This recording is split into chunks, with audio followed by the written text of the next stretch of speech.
प्रिय मित्रों, सादर नमस्कार। मैं दीपक कुमार आप सबों के लिए एक नैतिक शिक्षाप्रद कहानी लेकर प्रस्तुत हुआ हूँ, जिसका नाम है डकैत के भेष में साधु। मुझे आशा है कि आप सबों को यह कहानी ज़रूर अच्छी लगेगी। इस कहानी से कुछ सीख भी मिलेगी। आज के इस भाग दौड़ और भौतिकतावादी समय में यदि आप सबों की आत्मा को थोड़ी सी शांति मिल जाए तो मैं अपने आप को धन्य समझूंगा और यह मेरा चैनल सार्थक हो जाएगा।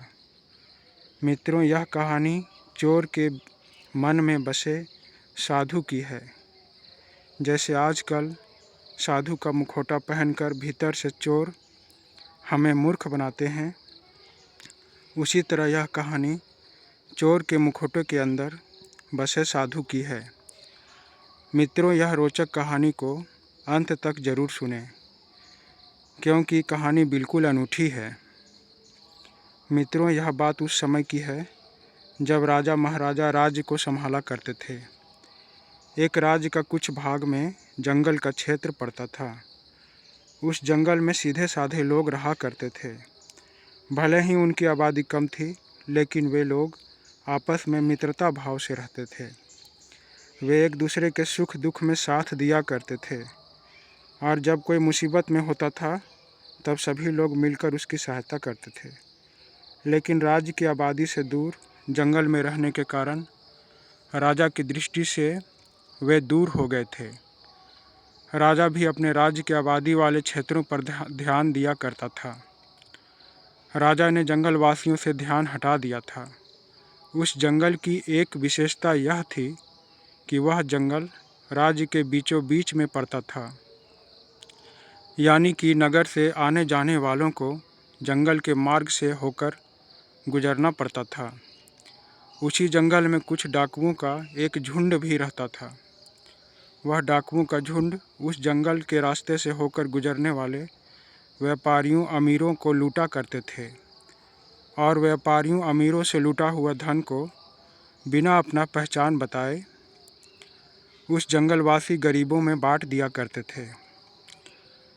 उन डाकुओं का सरदार लंबी लंबी दाढ़ी और बाल में साधु के भेष में रहा करता था। वे डाकू जंगलवासियों का ध्यान रखा करते थे, क्योंकि राजकोष का धन राजा अपने नगरवासियों के लिए ही खर्च करता था। राजा ने तो अपना ध्यान इन जंगलवासियों से हटा दिया था, लेकिन एक राजा के कर्तव्य को वे डाकू निभा रहे थे। इसी कारण डाकुओं के मन में राजा और अमीरों के प्रति विरोध भाव जन्म लेने लगे, और डाकू अमीरों को जंगल से गुजरते समय लूटने लगे। एक दिन कुछ व्यापारी जो दूसरे राज्य से इस जंगल के राजधानी में लगे व्यावसायिक मेले में आए थे, मेले में अपना व्यापार कर काफ़ी धन कमाए। धन कमाने के बाद वे अपने स्वदेश को लौट रहे थे। उन्हें जंगल में रहने वाले डाकुओं के बारे में कोई जानकारी नहीं थी। वे व्यापारी खुशी खुशी धन कमाकर जंगल के रास्ते से जा रहे थे। चलते चलते वे व्यापारी डाकुओं के इलाके में पहुंच गए।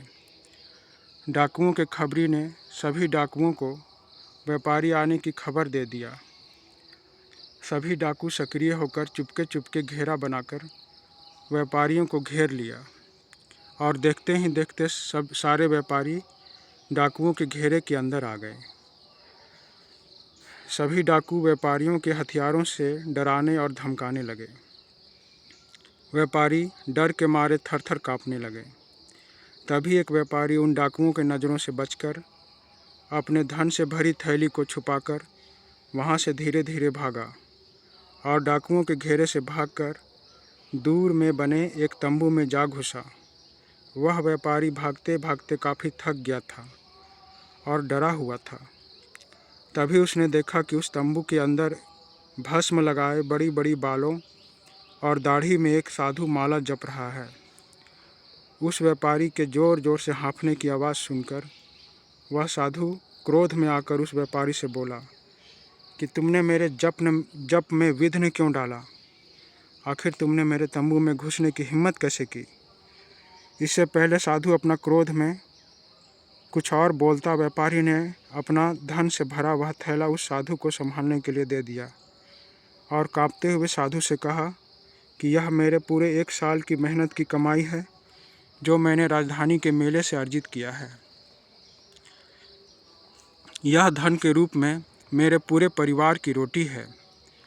हम व्यापारियों को कुछ दूर में एक डाकुओं के दल ने घेर कर बंधक बना लिया है। मैं वहाँ से सबकी नज़रों से खुद को बचाकर यहाँ आपके पास आया हूँ। यदि मैं और मेरे साथी डाकुओं के द्वारा मारे गए तो यह धन हमारे परिवार तक अवश्य पहुँचा दीजिएगा। मैं आपको विश्वास से यह धन दे रहा हूँ, अन्यथा हमारे परिवार भूखे मर जाएंगे। इतना कहकर वह व्यापारी साधु को अपने घर का पता बताते हुए कहा कि हम मनोहर नगर के सरोवर के पास रहने वाले व्यापारी हैं। अब मैं यहाँ से जाता हूँ। यदि उन डाकुओं ने मुझे आपके पास देख लिया तो आपके प्राण भी संकट में आ जाएंगे। इतनी बातें कहकर वह व्यापारी वहाँ से भागने लगा और साधु उसे देखता ही रह गया, मानो साधु के होठ सील गए हों। वह कुछ न बोल पाया। तब साधु को चेतना आई। उसने तुरंत व्यापारी को रोक कर कहा कि तुम निश्चिंत होकर जाओ। मैं तुम्हें वचन देता हूँ कि मैं तुम्हारे धन की रक्षा करूँगा। व्यापारी के इस विश्वास ने उस साधु को अंदर तक झकझोर दिया था।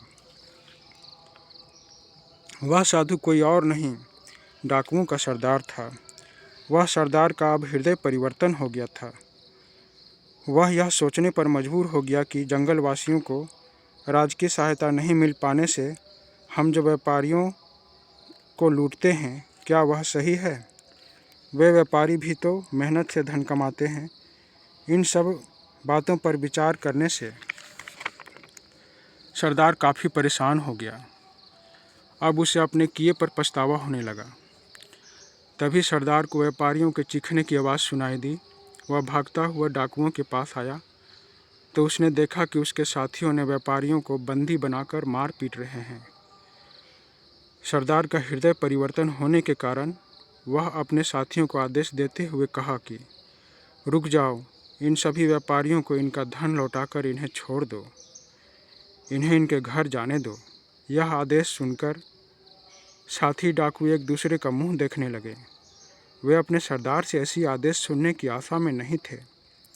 वे आपस में बातें करने लगे, क्योंकि उन डाकुओं का जीवन यापन का स्रोत व्यापारियों को लूटना था। फिर एक साथी डाकू ने साहस कर सरदार से कहा कि सरदार, यदि आपका यही आदेश है तो आपका आदेश हम सबों को स्वीकार है। हम सभी मेहनत करके अपना जीवन यापन करेंगे। हम कभी चोरी लूट मार नहीं करेंगे। लेकिन अभी यदि हमने इनसे धन नहीं लूटा तो हम कुछ दिनों तक, जब तक हमें मेहनत का काम नहीं मिलता है, तब तक हम क्या खाएंगे और जंगलवासियों की सहायता कैसे करेंगे? सरदार ने इस बात पर सहमति जताते हुए कहा, यदि ऐसी बात है तो लूट का आधा धन व्यापारियों को वापस कर दो और इन्हें घर जाने दो। सरदार की इस आदेश को सभी साथी डाकुओं ने स्वीकार करके आधा धन उन्हें लौटाकर घर जाने की अनुमति दे दिया। वे सभी व्यापारी जान बचे तो लाखों पाए जानकर वहाँ से भागने लगे। अपने अपने धन को भागते हुए और संभालते हुए वे अपने घर की तरफ जाने लगे। तभी रास्ते में उन्हें वह साथी व्यापारी मिला जो साधु के पास अपना धन संभालने के लिए दिया था। उन सबों से बातें करके वह व्यापारी को अपना धन वापस लाने का विचार हुआ और वह उस तंबू की ओर चल पड़ा। वह उस साधु की सच्चाई से अनजान था।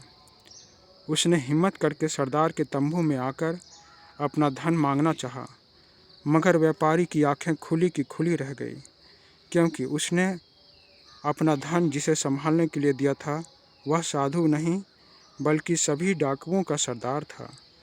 वह साधु लूटा हुआ धन सभी साथी डाकुओं में बराबर से बांट रहा था। यह सब देखकर वह व्यापारी वहाँ से चुपचाप निराश होकर वापस जाने लगा। वह वापस जाते हुए बार बार पीछे मुड़कर तंबू को देखने लगा। वह स्वयं को ठगा महसूस कर रहा था, मगर उस साधु ने व्यापारी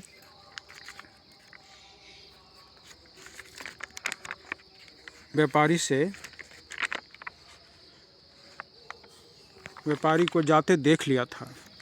सरदार तंबू से बाहर आकर बोला, रुको व्यापारी, तुमने मुझे जो धन का थैला संभालने दिया था वह ज्यों का त्यों है। इतना कहकर सरदार ने व्यापारी को उसके धन से भरे थैले को वापस कर दिया। अपने धन को सलामत देखकर व्यापारी खुशी से गदगद हो गया और साधु को थोड़ा धन दान में देने की इच्छा जाहिर की, लेकिन सरदार ने धन का दान लेने से इनकार कर दिया और हाथ जोड़कर व्यापारी को नमस्कार कर साधु तंबू में चला गया। व्यापारियों का झुंड भी खुशी खुशी अपने राज्य, अपना घर मनोहर नगर की ओर चल पड़े। जब सरदार वापस तंबू में लौटा तो उसके साथी डाकुओं ने उससे पूछा कि हाथ में आए धन को आपने वापस क्यों जाने दिया। तब सरदार ने कहा, व्यापारी मुझे भगवान का भक्त समझकर भरोसे के साथ अपना धन देकर गया था। उसी कर्तव्य भाव से मैंने उसके धन को वापस लौटा दिया। किसी के विश्वास को तोड़ने से सच्चाई और ईमानदारी हमेशा के लिए संदेह के घेरे में आ जाती है। बिल्कुल वैसे ही जैसे राज्य की सुविधा यहाँ तक ना पहुँच पाने की वजह से हमारा राज्य और राजा से विश्वास उठ गया था और हम सच्चाई के रास्ते से भटक गए। परंतु आज व्यापारी की बातें सुनकर मुझे यह एहसास हुआ कि हम राज्य की सुविधा यहाँ तक नहीं पहुँच पाने का दंड सच्चाई और ईमानदारी से धन कमाने वाले लोगों को उनका धन लूट कर देते हैं। यह गलत है। आज से हम सभी प्रण करें कि मिलजुल कर मेहनत करेंगे और अपने साथ साथ सभी वंचित लोगों की सहायता भी करेंगे। सभी साथियों ने व्यापार की बातों से सहमति जताई और लूट मार छोड़कर ईमानदारी से धन कमाने की प्रतिज्ञा ली। मित्रों, इस कहानी से हमें यह सीख मिलती है कि यदि भरोसे की ताकत से हम कोई बदलाव लाना चाहें तो वह एक दिन ज़रूर बदलाव होता है। धन्यवाद मित्रों। यह कहानी आपको कैसी लगी मुझे कमेंट में बताएं और मेरे इस चैनल को सब्सक्राइब ज़रूर करें। धन्यवाद।